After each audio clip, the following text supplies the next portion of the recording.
Hi guys, it's Sherry. I hope that you are having a wonderful day. Well, Christmas packaging is just so important to me, and I love making wonderful, unique Christmas packaging, and that's what we're going to do today. So I'm going to show you some awesome ideas all week.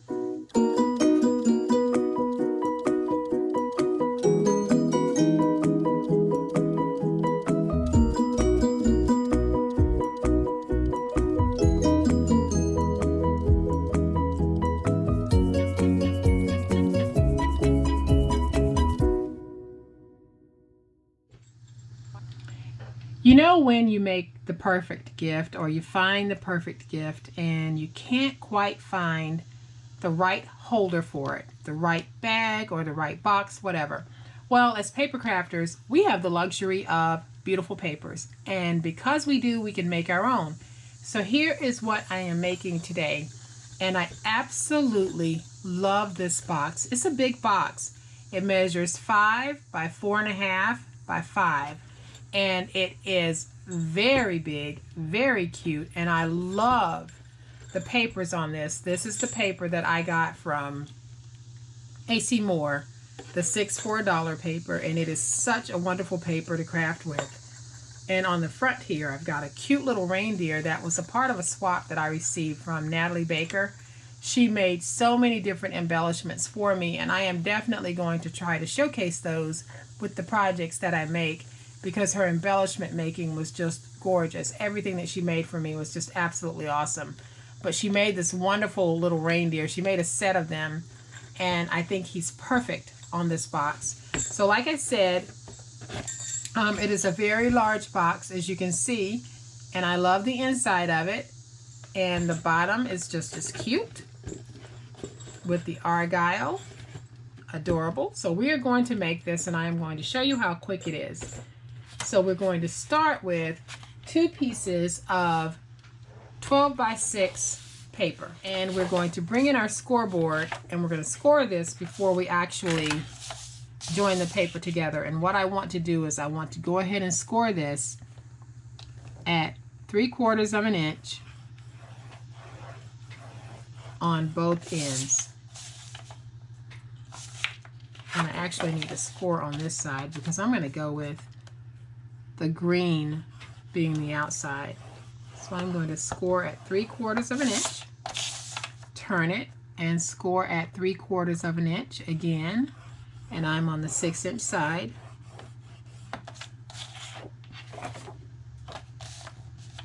And then I'm going to score this at 3/4 of an inch,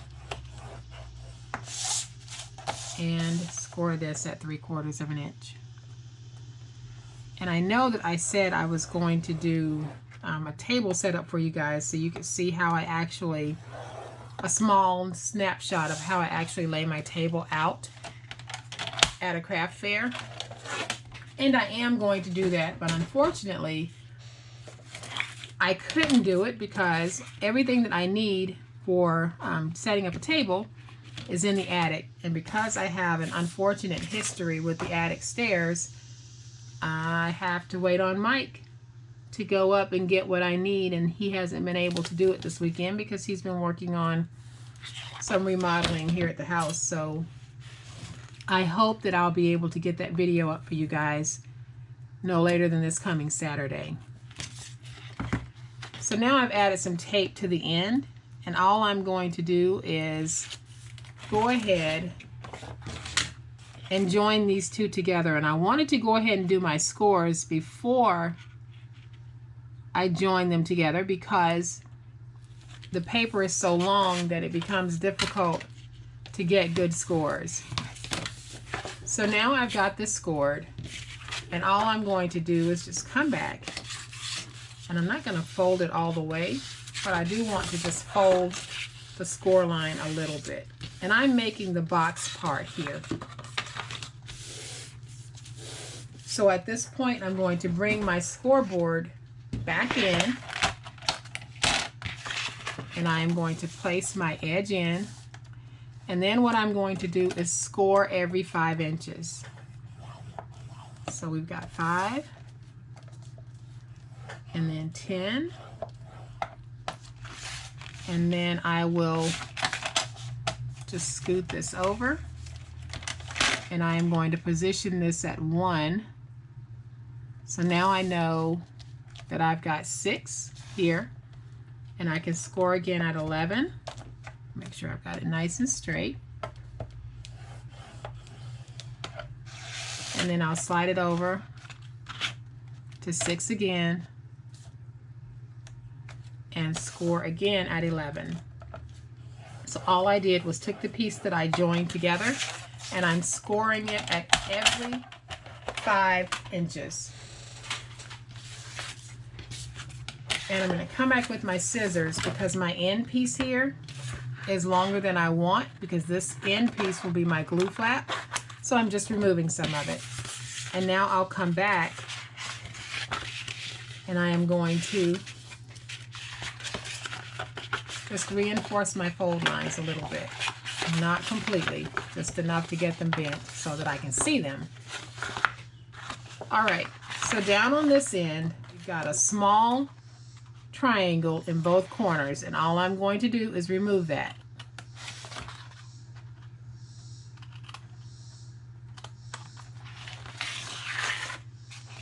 And I'm removing both of them.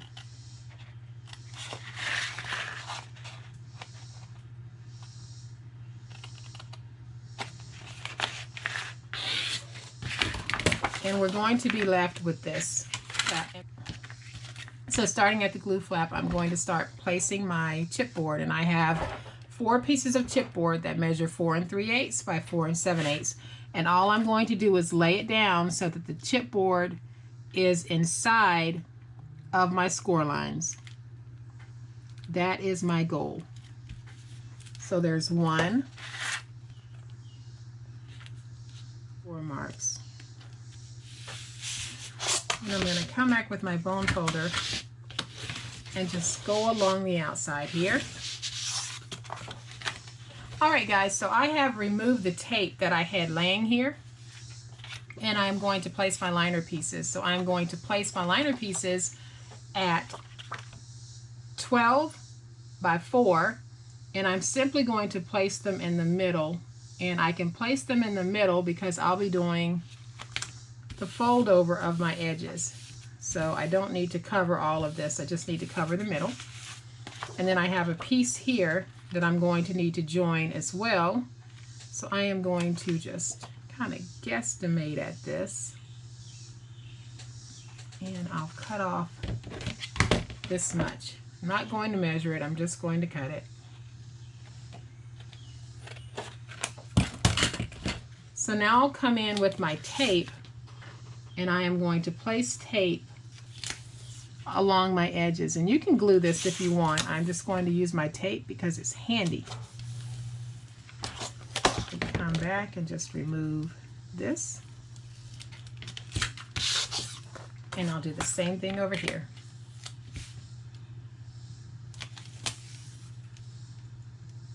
We can come back and remove it, and then we can do our fold over. And I'm going to want to get this nice and tight.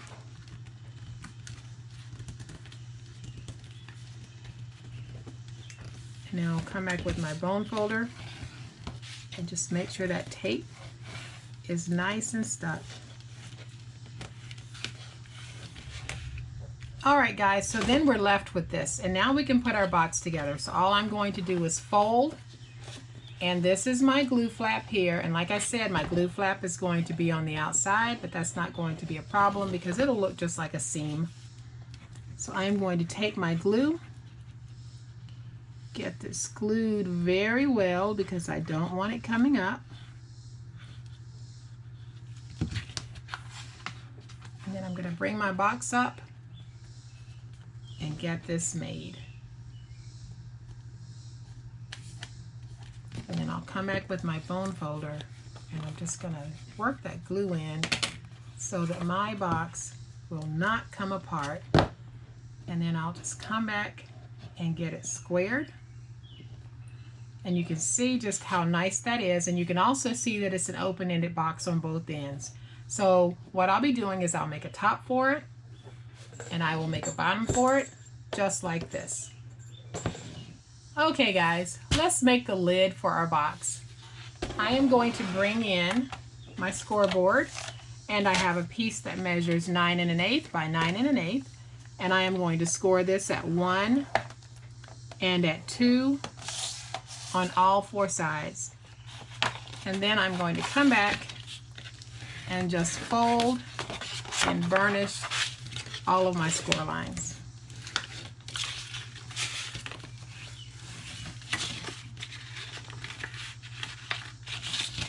So all I'm going to do at this point is come down, and I am just simply going to remove some of this paper. So I am going to remove altogether one part of my corner pieces, and I'm going to leave this because I'm going to use it as a stabilizer, because I won't be putting chipboard on the sides of this box. So I'm going to flip this over because I think it's going to be easier for me to see this way. So all I'm doing is cutting up to the second score line. Then I'm going to angle in just a little bit, and I'll angle in here, and then I am going to angle in here, and I'll do the other 2 sides, and I'll be back. Alright guys, so we can put our box together. So all I'm going to do is add glue to these little tabs here.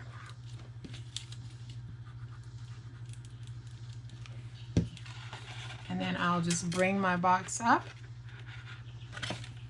And then I'll come back with my bone folder so that I can get the glue nice and stuck. And I'll do the same thing on this end. And I want to make sure that my ends are flush. Don't want one sticking out over the other. And now we're left with this, and as you guys see me do frequently, I am simply going to apply some glue to these and fold them in, and this just helps to stabilize the edge of our lids.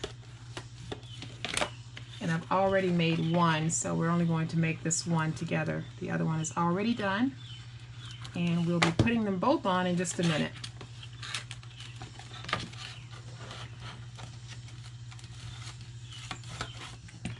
Alright guys, so both of our lids are made and we can put them on, and you'll see just how beautiful this box is. It's absolutely gorgeous. So there's one, and now I'll put the other one on, and there's 2, and these lids just fit perfectly on this box. Just so pretty, and it looks like a little drum, and this would actually be my front because I've got the seam for my glue flap here. And this is my front, and you can see just how cute it is. So I have another one of Natalie Baker's cute embellishments, and I think that it would just be so nice on this. So I am going to add some glue right here, and then I'm going to come back with this beautiful, beautiful little embellishment that Natalie made and gifted to me in our swap, and I think that is just so pretty on there. So these boxes are very, very nice and very sturdy, and depending on what I put in them, I'll probably go back and reinforce the bottom with a piece of covered chipboard. I'm thinking that I'm going to make some paper Christmas ornaments and fill these with paper Christmas ornaments, and those also make great craft fair sellers. So what a wonderful way, if you're selling ornaments at your Christmas craft fair, make some delightful little boxes like this to house them. So easy, so quick, so next level, so absolutely gorgeous. I hope that you guys have liked this project, and if you have, please hit the like button. And if you're not a subscriber to my channel, come on guys, get on board. We're doing some wonderful things here. Go ahead and hit that subscribe button and hit the notification bell so that you'll know when I upload my next wonderful video. Y'all have a great day, happy crafting, and we'll chat later. Bye.